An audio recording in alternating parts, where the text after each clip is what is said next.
Assalamualaikum warahmatullahi wabarakatuh.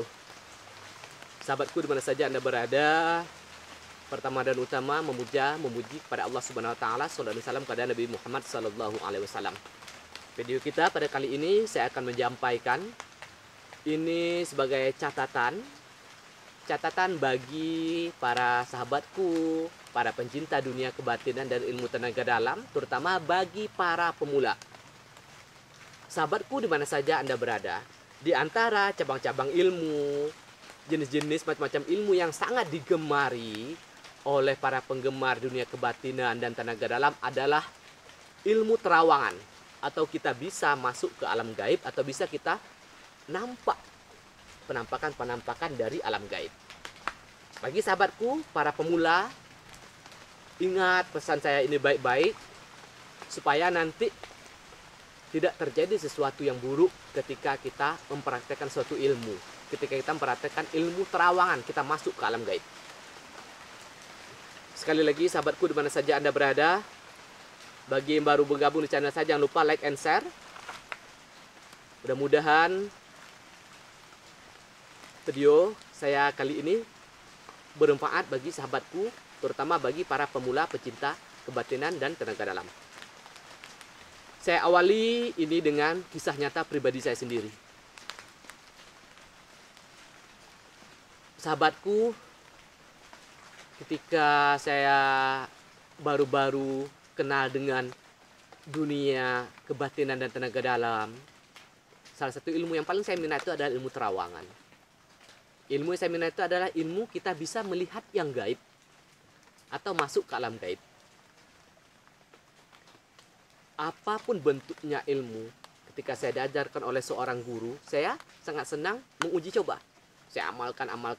Saya duduk, bahkan saya berterikat bermalam-malaman, kemudian saya mengamalkan, saya praktek. Dapat ilmu, saya amalkan, saya praktekkan. Begitu juga ilmu terawangan. Ini adalah kisah nyata. Ketika kita menerobos masuk ke alam gaib,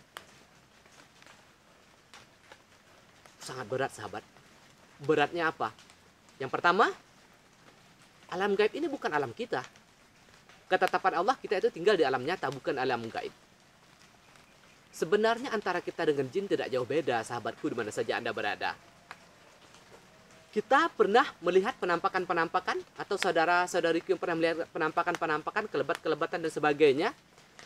Jin yang mampu masuk ke alam nyata, bukan sembarangan jin. Mereka yang mempunyai pengalaman, mereka yang mempunyai ilmu, mereka itu yang mempunyai kekuatan. Mereka yang tidak terlatih, tidak akan bisa masuk ke alam nyata.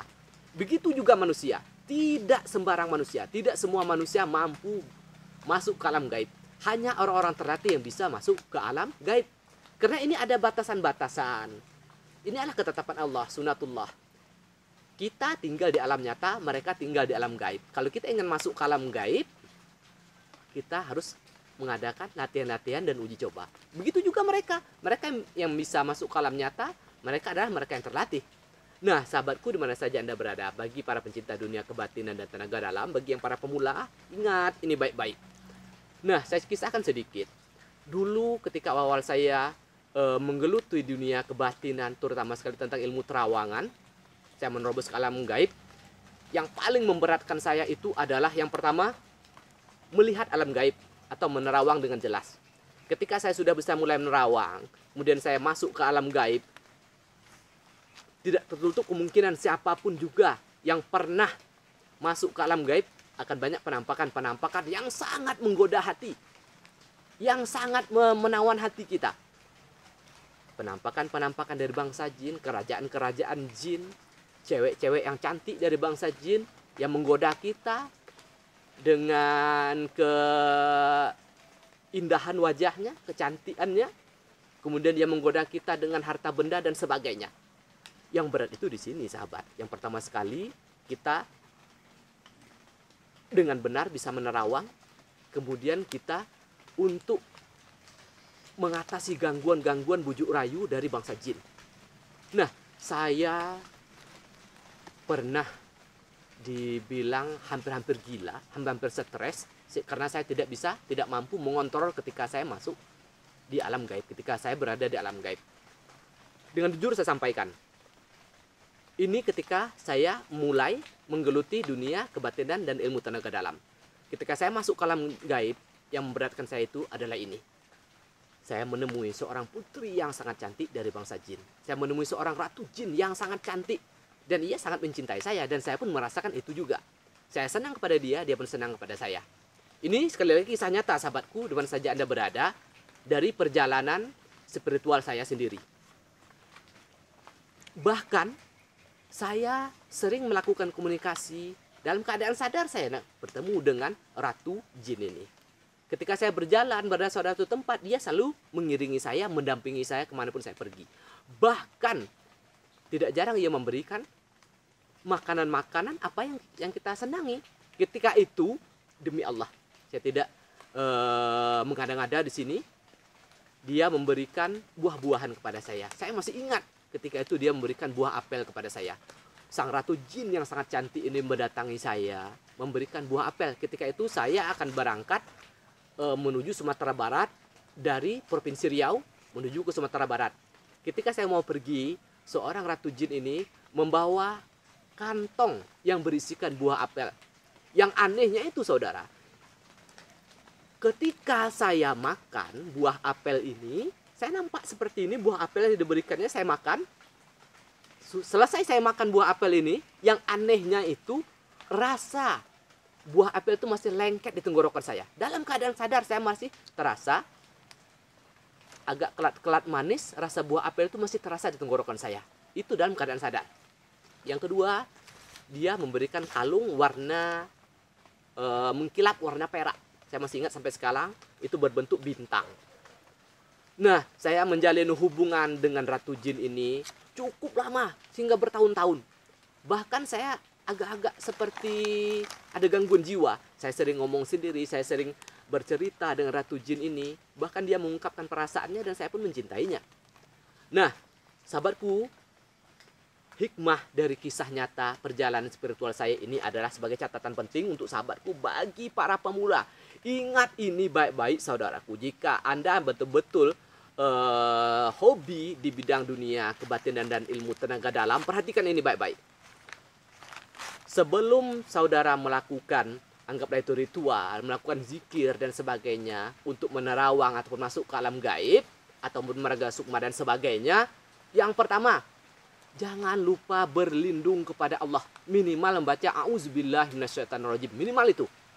Atau doa-doa yang diajarkan oleh Rasulullah, ataupun amalan-amalan, wirid-wirid yang telah diijazahkan oleh para guru, para sesepuh, para kiai dan lainnya. Untuk pagaran diri, sebelum kita masuk ke alam gaib, sebelum kita menerawang, yang paling penting itu adalah melindungi diri kita dengan pagaran gaib, perisai gaib. Jangan lupa sahabatku, sekali lagi saya tekankan, jangan lupa pagar diri terlebih dahulu sebelum masuk ke alam gaib. Jika tidak, itulah seperti yang saya alami. Saya sempat error, kata orang zaman sekarang, saya sempat agak linglung, seperti kebingungan dan sebagainya. Dan saya susah untuk lepas dari itu. Sehingga saya mengalami itu bertahun-tahun. Saya bolak-balik dari Riau ke Padang, dari Padang ke Riau.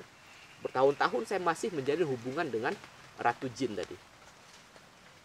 Penyebabnya apa? Pagaran saya lemah ketika itu. Saya tidak punya pengalaman. Karena itu, dari pengalaman spiritual saya, ini saya sampaikan untuk sahabatku bagi para pemula, para pencinta dunia kebatinan dan tenaga dalam. Jangan lupa pagar diri terlebih dahulu sebelum menerawang ataupun masuk ke alam gaib. Karena ini bukan wilayah kita. Wilayah kita alam nyata. Alam gaib ini wilayah bangsa jin, lembut dan sebagainya. Kalau saudara, saya sarankan untuk memagar diri ini, untuk pagaran diri ini, gunakan ayat kursi. Ayat kursi ini sudah diakui, bahkan keterangan ini disampaikan oleh setan sendiri, menyampaikan kepada sahabat Nabi bahwa bangsa jin, setan, iblis dan sebagainya itu takut pada ayat kursi. Caranya bagaimana menggunakan ayat kursi ini? Saudara, mohon kepada Allah, ya Allah, hamba mohon mujizat ayat kursi ini. Dengan saya membaca ayat kursi ini, berikan perisai, berikan perlindungan kepada hamba dari kejahatan makhlukmu, bangsa jin ataupun bangsa manusia. Minimal sahabat membaca ayat kursi ini 7 kali. Kenapa 7 kali? Karena kita mempunyai 7 sisi. Depan, belakang, kanan, kiri, atas, bawah, tengah. Sekali lagi, membaca ayat kursi ini minimal 7 kali. Karena kita mempunyai 7 titik atau 7 sisi. Yang 7 sisi ini tempat kita diserang, tempat kita dipengaruhi oleh bangsa jin dan sebagainya. Depan, belakang, kanan, kiri, atas, bawah, 6, 7 di tengah. Pagar diri dengan ayat kursi. Kita baca ayat kursi ini sebanyak 7 kali. Mudah-mudahan video saya kali ini bermanfaat bagi para pemula, supaya nanti jangan terjadi apa yang saya alami kepada para saudaraku sekalian. Sempat saya menjalin hubungan asmara dengan Ratu Jin sehingga saya kok kesusahan untuk lepas daripada ini. Mudah-mudahan saudaraku, apa yang terjadi dengan saya tidak terjadi dengan saudaraku sekalian. Sekali lagi ingat betul-betul, wahai sahabatku di mana saja Anda berada, pagar diri sebelum masuk alam gaib ataupun menerawang. Wabillahi taufiq wal hidayah. Assalamualaikum warahmatullahi wabarakatuh.